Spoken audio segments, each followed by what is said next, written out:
Thomas, Terence and the Snow. Autumn was changing the leaves from green to brown. The fields were changing too, from yellow stubble to brown earth.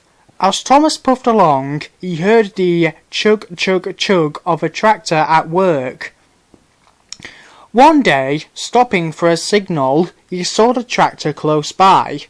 "Hello," said the tractor. "I'm Terence. I'm ploughing."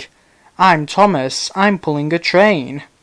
"What ugly wheels you've got." "They're not ugly. They're caterpillars," said Terence. "I can go anywhere. I don't need rails."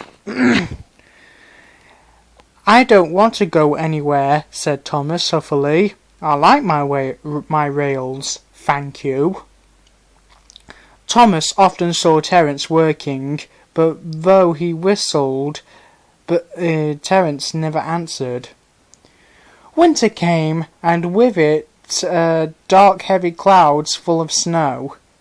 "I don't like it," said Thomas's driver. "A heavy fall is coming. I hope it doesn't stop us." "Pooh," said Thomas, seeing the snow melt on the rails. "Soft stuff, nothing to it." And he puffed on, feeling cold but confident. They finished their journey safely, but the country was covered, and the rails were two dark lines standing out in the white snow. "You'll need your snowplow for the next journey, Thomas," said his driver. "Pooh, snow is silly soft stuff. It won't stop me." "Listen to me," his driver replied. "We are going to fix your snowplow on, and I want no nonsense, please." The snowplow was heavy and uncomfortable and made Thomas cross. He shook it and he banged it, and when they got back it was so damaged that the driver had to take it off.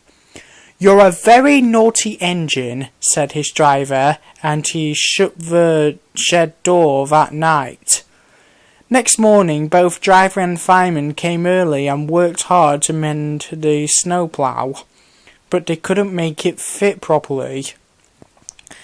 It was time for the first train. Thomas was pleased. "I shan't have to wear it, I shan't have to wear it," he puffed to Annie and Clarabelle.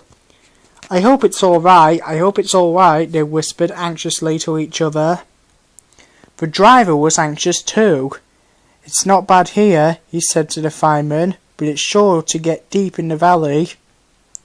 It was snowing again when Thomas started, but the rails were not covered. Silly soft stuff," he puffed. "I didn't need that stupid old thing yesterday. I shan't today. Snow can't stop me." And he rushed into the tunnel, thinking how clever he was.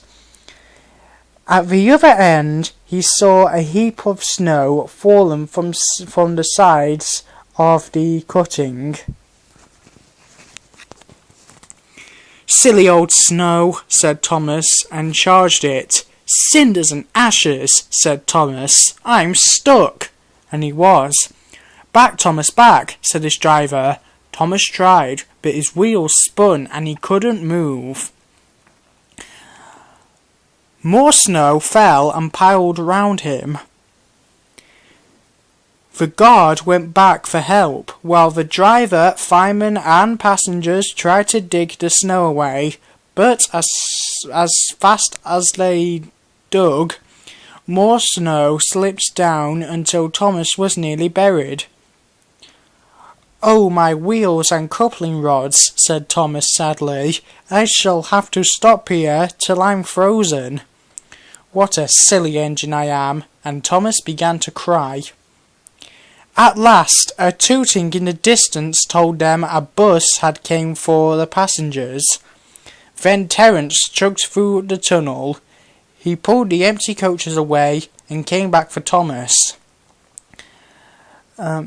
Thomas's wheels were clear, but still spun helplessly when he tried to move.